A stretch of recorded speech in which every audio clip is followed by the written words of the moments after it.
So oftentimes I have people ask me, hey, I want to do more barbecue, but I don't have a giant smoker. How can I, with a Weber grill or a small pit grill, how can I smoke things without having, one of those side carrier type smokers or a pellet grill or something of that nature? How can I just, with the very basic abilities, smoke delicious meat? Coming up on Iron Mountain Farmstead. When cooking with a smaller grill, if you want to do smoking, slow cooking, look, the name of the game when it comes to barbecue anyway is low and slow. And generally speaking, when you're talking about your normal grilling, you're talking about, burgers or chops or steaks, you're not talking low and slow, you're talking about hot and searing something. But with barbecue, with a huge chunk of meat, whether you're talking ribs or if you're talking a Boston butt or something of that nature, you've got tough meat that you want to cook slowly over the process of time to break down some of the toughness into some tender, juicy, delicious meat. Low and slow is the name of the game, but how can I go low and slow on a smaller implement such as, like I said, a small pit grill or one of those round Weber styles? The name of the game there is going to be this: indirect grilling.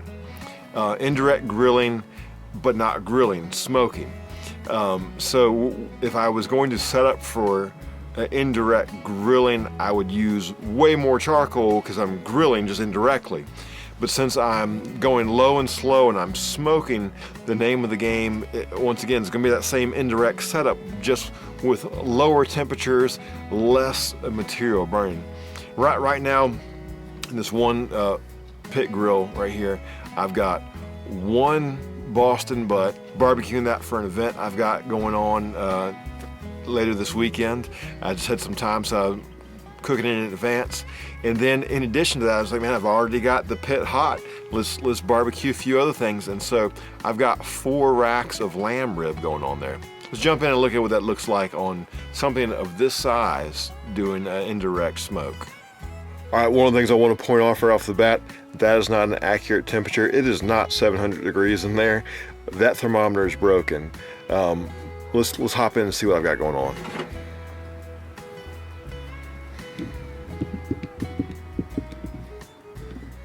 All right here you see Boston butt. He's been smoking since this morning. It is currently about 3 in the afternoon. I put him on around 9:30, 10 o'clock, somewhere in there. He'll just keep on rocking until later on. We'll know when he's done when I put the internal thermometer in him, and he shows up at around 205, somewhere in there. That's about where I like it. These guys right here, some lamb ribs. These ones are not quite as indirect. I'm about to move them over and make them more indirect, but let's zoom in a little bit closer here to the fire. You'll notice that I've got grill grates, another one up here, but also an open space right here. This is where all my fire is going to be. Over here is where the vent is to let oxygen come in. But if I point the camera up here, you see that little round circle above the Boston butt? That's my chimney. And so what happens is when this is closed down, all the smoke is coming through here and coming through this chimney right here. Or if I close it down, it's not, but it's trying to, and it just kind of fills the chamber there. One of the reasons why I've got this setup right here going on with nothing going on here as far as a grill grate is this leaves it open for me so that later I can add more fuel here. A few things that we'll do. See this bowl of wood chips? You may notice there's some liquid floating around there. That is just some water on these wood chips, because what's going to happen is I'm going to put these wood chips that are wet on a fire that is hot, and fire naturally wants to burn wood, but if it's wet like that, it's really going to smolder and cause more smoke for a while there. I'm also going to add just some more chunk to it as well, because I'm starting to run out of coals.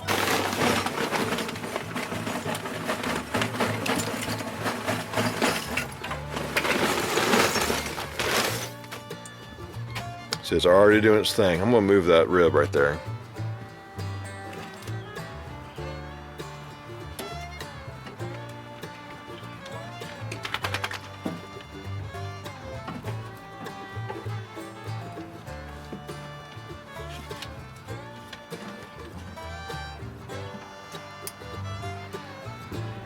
that'll make for a little bit of a better arrangement there, don't you think?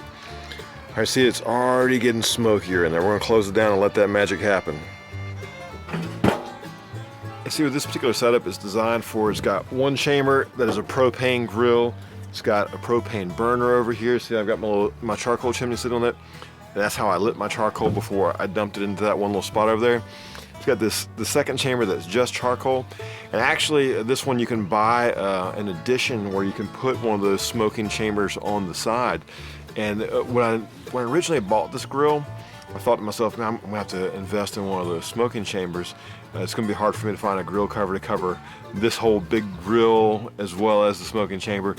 And so as I began just smoking stuff using indirect heat, I found I didn't need the smoking chamber. So this real quick, just a little hack for you guys who you want to smoke some delicious meat. You want to be able to do this without investing $300, $400, $500 up to $1,000 in a really nice smoker. You can do it with your Weber grill in the backyard. You can do it with a grill pit like this one right here, and you can smoke meat and it can be delicious.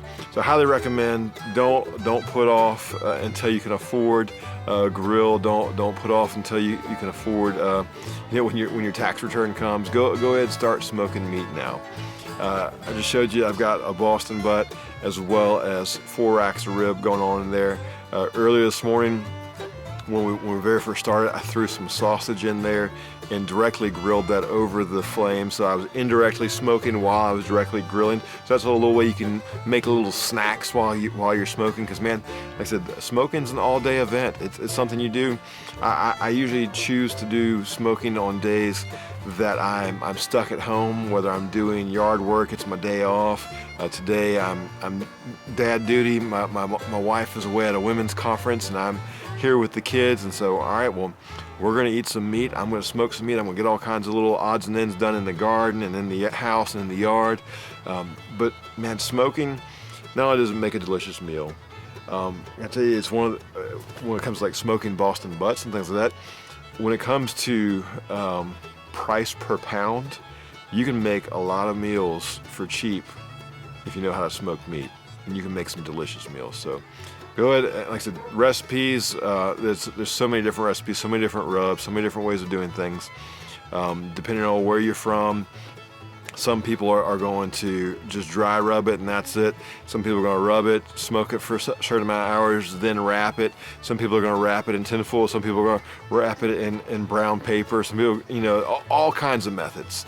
I have before, when I had to smoke so many butts that I couldn't fit them all in my little grill pit there, I would smoke them enough to get that smoke ring on them and then transfer them into my electric oven in the house and use that to get them to the internal temp of 205 while I had another butt catching the smoke ring. And there was one day that I actually smoked 20 butts through this grill, where I could only fit 2 to 3 of them on at a time. I'd just do them enough to get the smoke ring, put them in the oven. Do enough to get them smoke ring, put them in the oven. And then next thing you know, I'm pulling, I'm ripping. And so I did 20 of them in succession. Say all that to say is, don't let the size of your grill limit you. Let smoke some meat. God bless you, and go take your mountain.